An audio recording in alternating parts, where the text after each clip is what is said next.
नमस्कार मेरे प्यारे साथियों, आप सभी का स्वागत है हमारे इस YouTube चैनल GTM क्लासेस में। दोस्तों आज की इस वीडियो में हम संस्कृत का 40 ऑब्जेक्टिव क्वेश्चन दोस्तों आपको मैं बताऊंगा, जो आपकी फाइनल बोर्ड परीक्षा 2023 के लिए काफ़ी ही महत्वपूर्ण प्रश्न है। ठीक है, जो 21 फरवरी को दोस्तों आपका संस्कृत का पेपर होने वाला है। ये 40 में से बहुत सारे प्रश्न दोस्तों हूबहू सेम टू सेम लड़ेगा। दोस्तों ये मेरा 100% गारंटी है, इसलिए आप सभी विद्यार्थी इस वीडियो में शुरू से के अंत तक पूरी डेडिकेशन के साथ बने रहिएगा। एक भी प्रश्न को आप स्किप मत कीजिएगा। ये वीडियो काफ़ी महत्वपूर्ण है आपकी फाइनल बोर्ड परीक्षा 2023 के लिए। ठीक है, तो आइए फिर हम इस वीडियो को जल्दी से कंटिन्यू करते हैं। देखिए पहला प्रश्न में आपको यहाँ पर बताना है कि किस देश में देवता बार बार जन्म लेना चाहते हैं। बताना है दोस्तों कि किस देश में देवता जो है बार बार जन्म लेना चाहते हैं। तो भारत में लेना चाहते हैं दोस्तों। ऑप्शन डी आपका यहाँ जो होगा बिल्कुल आपका सही उत्तर हो जाएगा। ठीक है, चलिए अगला प्रश्न हम देखते हैं। दूसरा नंबर कहता है कि शत्रु राज्य क्या बढ़ा रहे हैं। ये भी प्रश्न काफ़ी महत्वपूर्ण है दोस्तों। दूसरा नंबर प्रश्न आपको बताना है कि शत्रु राज्य क्या बढ़ा रहे हैं। तो अशांति और कलह बढ़ा रहे हैं दोस्तों शत्रु राज्य। ठीक है, ऑप्शन नंबर दोस्तों यहाँ पे सी जो होगा आपका बिल्कुल सही उत्तर हो गया। आप इसको ध्यान में रखिएगा। अगला प्रश्न हम देख लेते हैं। देखिएगा यहाँ पे तीसरा नंबर प्रश्न यहाँ पर देखिए दोस्तों, कहता है कि संस्कार को कितने भागों में बांटा गया है। दोस्तों संस्कार को कितने भागों में बांटा गया है। तो 5 भागों में दोस्तों संस्कार को बांटा गया है। आप इसको याद रखिएगा। ऑप्शन बी दोस्तों आपके यहाँ पर बिल्कुल सही आंसर हो जाएगा। ठीक है, और देखिए दोस्तों भारतीय कुल कितना संस्कार है दोस्तों। तो 16 संस्कार है। इसको भी आप साथ में याद रखिएगा। ये प्रश्न बहुत बार बिहार बोर्ड में पूछा गया कि भारतीय कुल कितना संस्कार है। तो 16 संस्कार है। ठीक है, चलिए अगला प्रश्न हम देख लेते हैं। चौथा नंबर कहता है उपनिषद के कितने प्रकार होते हैं। आपको बताना है दोस्तों ये चौथा नंबर प्रश्न में कि उपनिषद के दोस्तों कितने प्रकार होते हैं। तो 108 प्रकार होते हैं। आप इसको याद रखिएगा। ऑप्शन डी बिल्कुल सही उत्तर हो गया।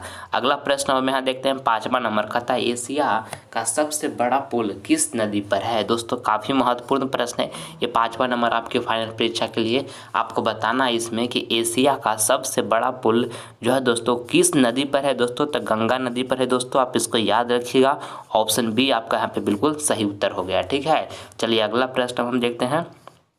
छठा नंबर देखिए, कहता है कि नदियाँ नाम और रूप को छोड़कर किस में मिल जाती है। ये प्रश्न काफ़ी महत्वपूर्ण है आपकी फाइनल परीक्षा के लिए। छठा नंबर आपको बताना है दोस्तों कि नदियाँ नाम और रूप को छोड़कर दोस्तों किस में मिल जाती है। तो समुद्र में मिल जाती है दोस्तों। ऑप्शन नंबर यहाँ पे ए जो होगा दोस्तों आपका बिल्कुल सही उत्तर हो जाएगा। अच्छे तरीके से आप इसको याद रखिएगा। ठीक है, चलिए अगला प्रश्न हम देखते हैं। अगला प्रश्न यहाँ पे देखिए दोस्तों 7वां नंबर कहता है बूढ़े बाघ के हाथ में क्या था। दोस्तों आपको बताना कि बूढ़े बाघ के हाथ में क्या था। तो सोने का कंगन था मेरे प्यारे साथियों। आप इसको याद रखिएगा। ऑप्शन नंबर यहाँ पर ए जो होगा आपका बिल्कुल सही आंसर हो जाएगा। ठीक है, चलिए अगला प्रश्न हम देख लेते हैं। 8वां नंबर, और आप सभी विद्यार्थी दोस्तों इस वीडियो में 1 से लेकर 40 तक पूरी कॉन्सेंट्रेशन के साथ बने रहिएगा। एक भी प्रश्न आप स्किप मत कीजिएगा। ये 40 ऑब्जेक्टिव क्वेश्चन दोस्तों जो मैं आपको बता रहा हूँ मैं चुन कर दोस्तों जो आपकी फाइनल बोर्ड परीक्षा 21 फरवरी के लिए काफ़ी महत्वपूर्ण है, वही सब प्रश्न दोस्तों मैं आपको बता रहा हूँ। इसलिए आप सभी विद्यार्थी इस वीडियो में बने रहें और ये 40 प्रश्नों का आप अच्छी तरीके से याद कर लीजिएगा। ठीक है, चलिए देखिए 8वां नंबर प्रश्न यहाँ पर बताइएगा। कहता है कि वीरेश्वर नामक मंत्री कहाँ रहते थे। दोस्तों आपको बताना कि वीरेश्वर नामक जो मंत्री थे वो कहाँ रहते थे। तो मिथिला में रहते थे दोस्तों। कहाँ रहते थे, मिथिला में रहते थे। ऑप्शन डी जो होगा दोस्तों आपका बिल्कुल सही आंसर हो गया। अगला प्रश्न हम देख लेते हैं। 9 नंबर कहता है मंगलम पाठ में कितने मंत्र हैं। दोस्तों आपको बताना है 9 नंबर प्रश्न में कि मंगलम पाठ में कितने मंत्र हैं दोस्तों। तो 5 मंत्र हैं। आप इसको याद रखिएगा। ऑप्शन बी दोस्तों आपका यहाँ पर बिल्कुल सही आंसर हो गया। अगला प्रश्न हम देखते हैं।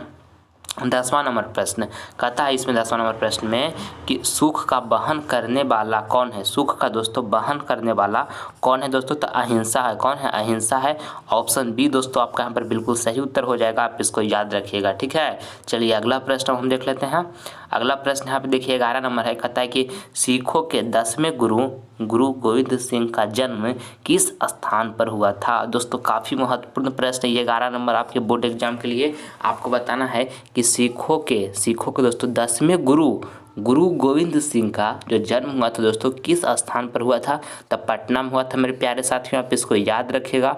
ऑप्शन नंबर दोस्तों यहाँ पर ए जो होगा बिल्कुल आपका सही उत्तर हो गया। ठीक है, चलिए आगे बढ़ते हैं अब हम यहाँ पे देखिएगा 12 नंबर प्रश्न। 12 नंबर प्रश्न में आपको यहाँ पर बताना है कि देवलोक का दोस्तों मार्ग किससे खुलता है? तो सत्य से खुलता है दोस्तों। किससे खुलता है? सत्य से खुलता है। ऑप्शन नंबर दोस्तों यहाँ पे ए जो होगा आपका बिल्कुल सही उत्तर हो गया। ठीक है, चलिए अगला प्रश्न हम देख लेते हैं। अगला प्रश्न देखिए यहाँ पे 13 नंबर का, पटना के किस दिशा में गंगा बहती है? दोस्तों काफी महत्वपूर्ण प्रश्न है। 13 नंबर आपकी फाइनल परीक्षा के लिए आपको बताना है इसमें कि पटना के किस दिशा में गंगा बहती है।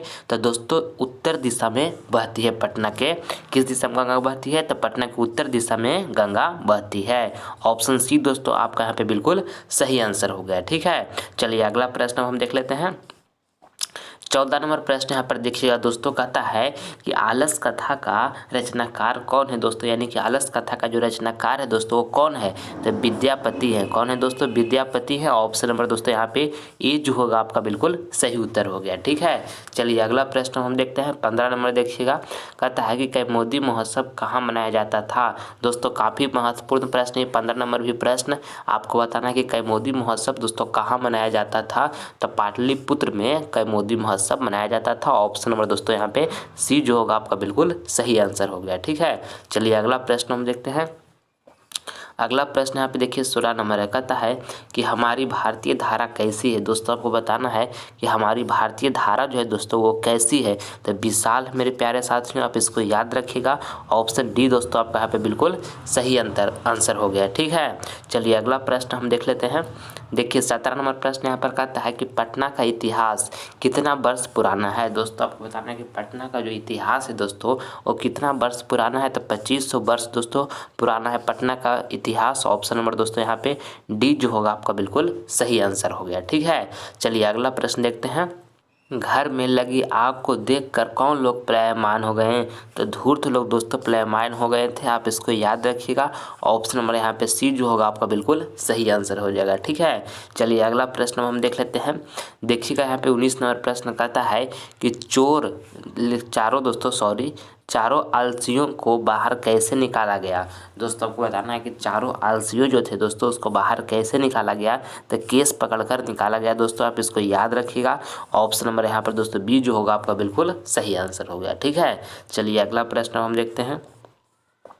20 नंबर प्रश्न यहाँ पर देखिएगा, कहता है कि जन्म पूर्व संस्कार कितने हैं? ये भी प्रश्न दोस्तों काफ़ी महत्वपूर्ण प्रश्न है। 20 नंबर आपको बताना है कि जन्म पूर्व संस्कार जो है दोस्तों कितने हैं? तो 3 है मेरे प्यारे साथियों, आप इसको याद रखिएगा। ऑप्शन सी आपका यहाँ पर बिल्कुल सही आंसर हो गया। ठीक है, चलिए अगला प्रश्न आप देख लेते हैं। 21 नंबर प्रश्न यहाँ पर देखिए, कहता है कि मनुष्यों को कर्तव्य और अकर्तव्य का बोध कौन कराता है? दोस्तों अति महत्वपूर्ण प्रश्न है ये। 21 नंबर प्रश्न VVI प्रश्न है दोस्तों, आपकी फाइनल बोर्ड परीक्षा 2023 के लिए प्रश्न। ठीक है, आपको बताना है कि मनुष्यों को कर्तव्य और अकर्तव्य का बोध कौन कराता है? तो दोस्तों कौन कराता है? शास्त्र कराता है। आप इसको याद रखिएगा। ठीक है, ऑप्शन नंबर दोस्तों यहाँ पे ए जो होगा बिल्कुल सही आंसर हो गया। अगला प्रश्न अब देखिए बाबू, यहाँ पे 22 नंबर प्रश्न कहता है कि महाभारत का युद्ध दोस्तों कितने दिन तक चला? आप सभी विद्यार्थी महाभारत देखे होंगे। महाभारत का दोस्तों युद्ध जो था वो कितने दिन तक चला? तो 18 दिन तक चला। आप इसको याद रखिएगा। ऑप्शन नंबर दोस्तों यहाँ पे डी जो होगा आपका बिल्कुल सही आंसर हो गया। अगला देखिएगा यहाँ पे 23 नंबर कहता है 23 नंबर प्रश्न में कि वास्तविक आलसियों की संख्या कितनी थी? दोस्तों आपको बताना है कि वास्तविक आलसियों की जो संख्या थी वो कितनी थी? तो 4 था दोस्तों वास्तविक आलसियों की संख्या। ऑप्शन नंबर यहाँ पे सी जो होगा आपका बिल्कुल सही आंसर हो गया। ठीक है, चलिए अगला प्रश्न हम देखते हैं। 24 नंबर प्रश्न यहाँ पर देखिए, कहता है कि किसके काल में पाटलिपुत्र की रक्षा व्यवस्था उत्कृष्ट थी? दोस्तों ये भी प्रश्न दोस्तों काफ़ी महत्वपूर्ण प्रश्न है।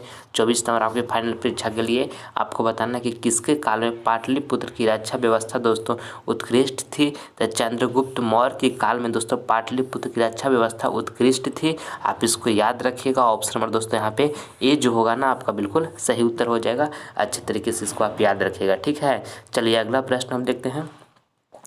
अगला प्रश्न देखिए यहाँ पर 25 नंबर है दोस्तों, कहता है कि आर्य समाज की स्थापना कब हुई थी? ये भी प्रश्न दोस्तों काफ़ी महत्वपूर्ण प्रश्न है। 25 नंबर आपको बताना है इसमें कि आर्य समाज की दोस्तों स्थापना कब हुई थी? तो दोस्तों 1875 ईस्वी में। कब? 1875 ईस्वी में दोस्तों आर्य समाज की स्थापना हुई थी। ऑप्शन नंबर दोस्तों यहाँ पे सी जो होगा आपका बिल्कुल सही आंसर हो जाएगा। ठीक है, चलिए अगला प्रश्न आप देखते हैं।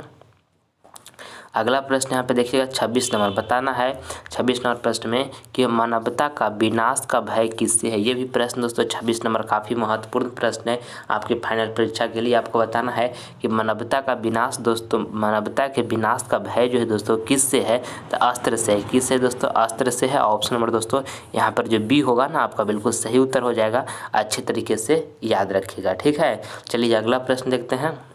और दोस्तों आप सभी विद्यार्थियों को मैं एक बात बताना चाहता हूँ, ध्यान से सुनिएगा।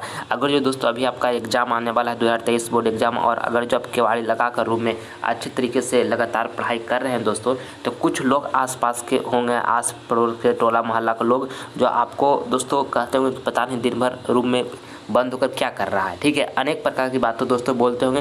वो आपके रिलेशनशिप के वाले भी लोग हो सकते हैं दोस्तों, या तो आपके फ्रेंड भी हो सकते हैं वो लोग, ठीक है। तो उन सभी बातों को दोस्तों इग्नोर करिएगा, ठीक है। और आपका जो एम है वहाँ पर फोकस कीजिएगा। लोग बोलते होंगे कि पता नहीं दिन भर केवाड़ी लगा कर क्या करते रहता है, लगता है सबसे पढ़ाकू यही है का, लगता है IAS की तैयारी कर रहा है क्या, अनेक प्रकार के दोस्तों बात बनाते होंगे। और दोस्तों उन सभी बातों का आपको इग्नोर करना है और एम पर अपना फोकस करना है दोस्तों, क्योंकि एम पर फोकस कीजिएगा बाबू, तभी जीवन में आगे बढ़िएगा। क्योंकि जो लोग बोल रहे हैं उनको जीवन में सफल नहीं होना है, सफल जीवन में आपको होना है। तो आपको ना एम पर फोकस करना होगा, इसलिए एम पर फोकस कीजिएगा, उन सभी बातों को इग्नोर कीजिएगा दोस्तों। इतना अपने आप को मजबूत बनाइए दोस्तों कि ये सब जो आपका जो बात जो बोल रहे हैं ना लोग, आपके लिए उजलेस बात है, आपका ज़िंदगी से इससे कोई मतलब नहीं है, ठीक है। आपकी ज़िंदगी के लिए बेकार बात है, ठीक है। तो अपने आप को इतना मजबूत बनाइए दोस्तों कि ये सभी बातों को अपने अंदर दिल तक पहुँचने मत दीजिए, ठीक है। इसको इग्नोर कर दीजिए, सुनिए और इग्नोर कर दीजिए, ठीक है। और एम पर फोकस कीजिए दोस्तों। अपना जो लक्ष्य है जीवन में 2023 बोर्ड एग्जाम, अभी आपका 2023 बोर्ड एग्जाम आपका सामने है एकदम दोस्तों, तो इसमें आपको बेहतर प्रदर्शन करने का अभी आपके पास मौका है। तो इस पर अभी फोकस कीजिए दोस्तों, पूरी जोश एनर्जी के साथ पढ़ाई कीजिए, ठीक है। इसके बाद भी दोस्तों एक बात हमारा जीवन में हमेशा याद रखिएगा, मैं आपको आज बताता हूं कि दोस्तों जीवन में आप जो बनना चाहते हैं, जो करना चाहते हैं वो ज़रूर कीजिए। यह मत सोचिए कि लोग क्या कहेंगे, क्योंकि लोग तो तभी कुछ कहेंगे जब आप कुछ नहीं कीजिएगा, ठीक है दोस्तों। जब आपका मैट्रिक में 2023 बोर्ड एग्जाम में कम मार्क्स आएगा ना, तो भी लोग बोलेगा कि इसका इतना कम ही नंबर आया। और अगर जो आप केवाड़ी लगा कर आज दिन भर पढ़ रहे हैं तो लोग बोल रहा है कि लगता है पढ़ाकू बन गया है। तो इसलिए दोस्तों लोगों की बातों को अपने दिल पर मत पहुँचाइए, उसे इग्नोर कीजिए और अपना एम पर फोकस कीजिए और लगातार पढ़ाई करते रहिए, ठीक है। कौन क्या कह रहा है उससे कोई मतलब नहीं दोस्तों, जिस दिन रिजल्ट आएगा उस दिन सभी को पता चल जाएगा, ठीक ना। इसलिए लोगों को आपको से कुछ उनको जो बात बोल रहे हैं उनसे दोस्तों आपका पढ़ाई में कोई डिस्टर्बेंस नहीं होना चाहिए। इस तरह से अपने आप को बनाइए, ठीक है बाबू। और हमसे आप सभी विद्यार्थी कंटिन्यू जुड़े रहिएगा। अगर जो चैनल को सब्सक्राइब नहीं किए हैं तो आप सभी विद्यार्थी चैनल को सब्सक्राइब कर लें, क्योंकि 2023 बोर्ड एग्जाम के लिए दोस्तों जितना भी महत्वपूर्ण प्रश्न है सभी सब्जेक्ट का, उन सभी प्रश्नों को दोस्तों आपको 14 फरवरी तक दोस्तों सभी प्रश्न आप सामने हम प्रस्तुत करेंगे, बशर्ते आप सभी विद्यार्थी हमसे कंटिन्यू जुड़े रहिएगा, ठीक है। चलिए देखिए अब हम देखते हैं यहाँ पे 27 नंबर प्रश्न यहाँ पर कहता है कि किस पुरुष को मृत्यु आने की जानकारी हो जाती है। ये भी प्रश्न 27 नंबर दोस्तों काफ़ी महत्वपूर्ण है। आपको बताना है कि किस पुरुष को दोस्तों मृत्यु आने की जानकारी दोस्तों हो जाती है, तो साधक को हो जाती है दोस्तों। आप इसको ध्यान में रखिएगा। ऑप्शन नंबर यहाँ पर आपका जो बी होगा बिल्कुल आपका सही उत्तर हो गया, ठीक है। अगला देखते हैं 28 नंबर प्रश्न यहाँ पर देखिए, कहता है भारतीय संस्कार कुल कितना है। ये प्रश्न दोस्तों VVI का स्क्वायर है प्रश्न, बहुत बार दोस्तों बिहार बोर्ड इसको पूछा है, ठीक है। 2023 बोर्ड एग्जाम में भी ये प्रश्न टपकने की संभावना बनती है, इसलिए आप इसको याद रखिएगा कि भारतीय संस्कार दोस्तों कुल कितना है, तो 16 है, एकदम रट जाइए। ऑप्शन नंबर बी दोस्तों आपका यहाँ पे बिल्कुल सही उत्तर हो गया। अगला प्रश्न हम देखते हैं यहाँ पर हम 30 नंबर कहता है कि भारत में दोस्तों किस महान परंपरा को सुनाया जाता है। ये भी प्रश्न अच्छा है दोस्तों। आपको बताना कि भारत में किस महान परंपरा को दोस्तों सुनाया जाता है, शास्त्रों को सुनाया जाता है। आप इसको याद रखिएगा। ऑप्शन नंबर दोस्तों यहाँ पर ए जो होगा आपका बिल्कुल सही उत्तर हो गया, ठीक है। चलिए अगला प्रश्न हम देख लेते हैं यहाँ पे 30 नंबर प्रश्न देखिए दोस्तों, कहता है कि चरित्र का निर्माण दोस्तों किससे होता है। ये भी प्रश्न काफ़ी महत्वपूर्ण है 30 नंबर दोस्तों आपके बोर्ड एग्जाम के लिए, कि चरित्र का जो निर्माण होता है दोस्तों वो किससे होता है, तो संस्कार से होता है दोस्तों। आप इसको याद रखिएगा। ऑप्शन नंबर दोस्तों यहाँ पे ए जो होगा आपका बिल्कुल सही आंसर हो जाएगा, ठीक है। चलिए अगला प्रश्न हम देखते हैं 31 नंबर प्रश्न देखिए, यहाँ पर कहता है कि गंगा नदी के ऊपर पटना में किस सेतु का निर्माण हुआ है। काफ़ी महत्वपूर्ण प्रश्न है दोस्तों। 31 नंबर आपकी फाइनल परीक्षा के लिए आपको बताना है कि गंगा नदी के ऊपर दोस्तों पटना में किस सेतु का दोस्तों निर्माण हुआ है, तो गांधी सेतु का दोस्तों निर्माण हुआ है। ऑप्शन नंबर दोस्तों यहाँ पर जो बी होगा आपका बिल्कुल सही उत्तर हो जाएगा, ठीक है। चलिए अगला प्रश्न हम देखते हैं अगला प्रश्न यहाँ पे देखिए 32 नंबर प्रश्न है, कहता है वेद कितने प्रकार के होते हैं। ये भी प्रश्न काफ़ी महत्वपूर्ण है दोस्तों। वेद जो होते हैं दोस्तों कितने प्रकार के होते हैं, तो 4 प्रकार के वेद होते हैं दोस्तों, याद रखिएगा। ऑप्शन नंबर दोस्तों यहाँ पर बी जो होगा आपका बिल्कुल सही उत्तर हो जाएगा। ठीक है, चलिए अगला प्रश्न हम देख लेते हैं। देखिएगा 33 नंबर प्रश्न कहता है कि यह संसार किसके द्वारा अनुशासित है। काफ़ी महत्वपूर्ण प्रश्न है दोस्तों आपकी फाइनल परीक्षा के लिए। आपको बताना है कि यह संसार जो है दोस्तों किसके द्वारा अनुशासित है, तो परमात्मा के द्वारा दोस्तों यह संसार अनुशासित है। ऑप्शन नंबर यहाँ पर बी जो होगा दोस्तों आपका बिल्कुल सही उत्तर हो जाएगा। ठीक है, चलिए आगे बढ़ जाते हैं हम। आपको बताना है दोस्तों यहाँ पे देखिएगा 34 नंबर प्रश्न में कि प्राचीन काल में ब्रह्मचारी कहाँ पढ़ते थे। दोस्तों आपको बताना कि प्राचीन काल में दोस्तों जो ब्रह्मचारी थे वो कहाँ पढ़ते थे, तो गुरु के घर में पढ़ते थे दोस्तों। ऑप्शन नंबर यहाँ पे सी जो होगा आपका बिल्कुल सही उत्तर हो जाएगा, आप इसको याद रखिएगा। ठीक है, चलिए अगला प्रश्न हम देख लेते हैं यहाँ पर। देखिए आपको यहाँ पर 35 नंबर प्रश्न में बताना है कि स्वामी दयानंद की बचपन का नाम क्या था। आपको बताना है स्वामी दयानंद का दोस्तों जो बचपन का नाम था वो क्या था, तो मूल शंकर था। क्या नाम था दोस्तों, मूल शंकर नाम था। ऑप्शन नंबर बी दोस्तों यहाँ पर बिल्कुल सही उत्तर हो जाएगा, आप इसको याद रखिएगा। अब देखिए स्वामी दयानंद का दोस्तों जन्म कहाँ हुआ था, तो गुजरात के दोस्तों टंकारा नामक गाँव में स्वामी दयानंद का जन्म हुआ था। इसको भी याद रखिएगा, बहुत बार ये प्रश्न पूछा गया है। देखिए यहाँ पर 36 नंबर प्रश्न में आपको बताना है कि आर्य समाज की स्थापना सर्वप्रथम कहाँ हुई थी। दोस्तों आपको बताना कि आर्य समाज की जो स्थापना हुआ था दोस्तों वो सर्वप्रथम कहाँ हुई थी, तो मुंबई में हुई थी दोस्तों, आप इसको याद रखिएगा। ऑप्शन बी आपका यहाँ पे बिल्कुल सही उत्तर हो गया। ठीक है, अगला देखिएगा यहाँ पे 37 नंबर प्रश्न कहता है कर्ण के पास जन्म से ही क्या था। दोस्तों आपको बताना है कि कर्ण के पास जन्म से ही दोस्तों क्या था, तो कवच और कुंडल था। मेरे प्यारे साथियों याद रखिएगा कि कवच और कुंडल दोस्तों कर्ण के पास जन्म से ही था।